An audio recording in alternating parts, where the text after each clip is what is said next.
Welcome back to CAN, Caribbean Affiliate News. My name is Siobhan Gobin. The segment of the news is sponsored by Leica Mobile. In sports, the world's fastest man, Usain Bolt, said yesterday he wants to win one more gold in Rio and set another world record in the 200 meters next year and perhaps win a gold medal at the Commonwealth Games. Winning another 3 gold medals in Moscow last month made him the most decorated athlete in World Championship history with 8 gold and 2 silvers. He has 6 gold medals from the Olympics. At 27, Bolt has the experience to know that a lax season midway between Olympics can hurt him. In 2010, a soft entry into the year and subsequent injury cost him almost a full season. Like 2010, next season has no major championships, but Bolt is thinking of new goals for 2014. He already owns the 100 and 200 world records and shares the 4x100 with his Jamaican teammates. He acknowledges the 100 record of 9.58 seconds will be extremely tough to better, but he hopes to improve on the 19.19 run he ran in the 200 in Berlin 4 years ago. As the Jamaican Bolt can compete in the Commonwealth Games too, something he has yet to do.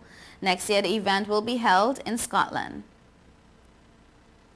Men's number 2 seed Rafael Nadal advanced to the semifinals at the US Open with a straight set victory over number 19 Tommy Robredo on Wednesday, taking the match by a score of 6-0, 6-2 and 6-2. It was a relatively easy victory for Nadal, who managed to wrap up the first set in just 21 minutes. Robredo offered some resistance in the following sets, but it wasn't much.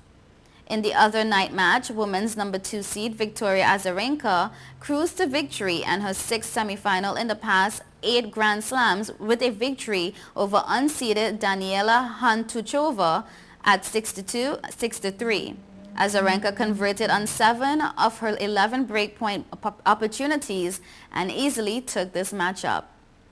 In other action on the day, men's number 8 seed Richard Gasquet managed a minor upset over number 4 David Ferrer, winning a 5-set thriller 6-3, 6-1, 4-6, 2-6 and 6-3. Most thought Gasquet was done after Ferrer battled back to push it to 5 sets, thanks to the fact that Gasquet is 7-12 in matches that go a full 5 sets. Also earlier in the day, unseeded Italian Flavia Pennetta took down her seeded compatriot number 10 Roberta Vinci 6-4 and 6-1. Making her first ever Grand Slam quarterfinal, Pennetta played a very solid game, coolly fighting off breakpoints and making short work of Vinci in a 24-minute second set. From overflowing stadiums, thumping party vibes and mass enthusiasm to scorching bowling, massive hitting and blistering catches, the inaugural Limacore Caribbean Premier League went off with a bang right across the Caribbean. With a record-breaking 250,000 people attending the matches across the 6 countries and the action being beamed into more than 135 million homes across the globe, the stage was set for a truly electrifying cricket extravaganza. And the highlights of the action justify the hype around the tournament. Playing for the Antigua Hawksbill, Jamaica soldier Sheldon Cotterell, who customarily bowls at over 140 kilometers per hour, bowled the fastest ball of the tournament with 150.1 kilometers per hour thunderbolt. Not to be outdone, Tino Best, playing for the St. Lucia Zouks, took the honor of bowling 7 of the 10 fastest balls in the tournament with a highest speed of 149.6 kilometers per hour. And the batsman made sure to wow the crowds with a total of 238 sixes and 415 fours being smacked in the tournament, an average of 10 and 17 respectively per match. Loved by the fans and feared by the bowlers due to his mammoth hitting, Jamaica Tallawah's captain Chris Gayle predictably took the honor for both the fastest 50 of the tournament of just 23 balls against the Trinidad and Tobago Red Steel and for blasting the longest 6, which sailed 114 meters into the stands. CEO of the Limacore Caribbean Premier League, Damian O'Donoghue, comments, and I quote, "There's nothing like the buzz you get as a cricket fan when these giants of Caribbean cricket are firing on the field. The action in every match was just breathtaking and the crowd reveled in it."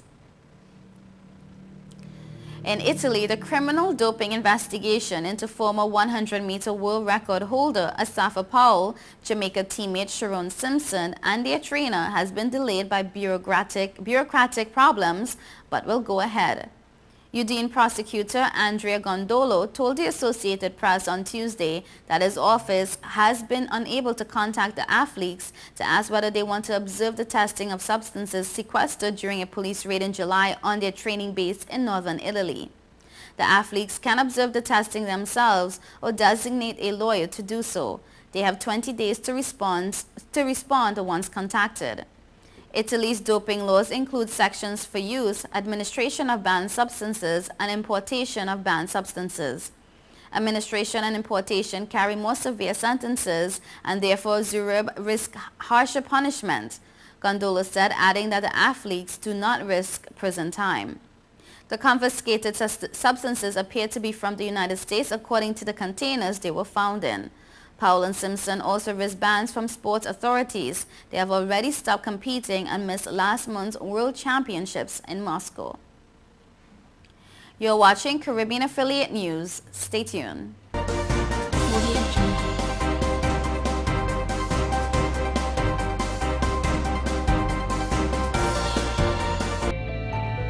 5 million customers use Leica Mobile for affordable international mobile calls, connecting over 2.5 million mobile calls daily, helping our customers stay in touch with their loved ones, whether they be in Asia, Africa, Europe, or the rest of the world. Every 5 seconds, a new Leica Mobile customer joins our growing family, helping you to make affordable international calls across the world. Leica Mobile. Call the world for less.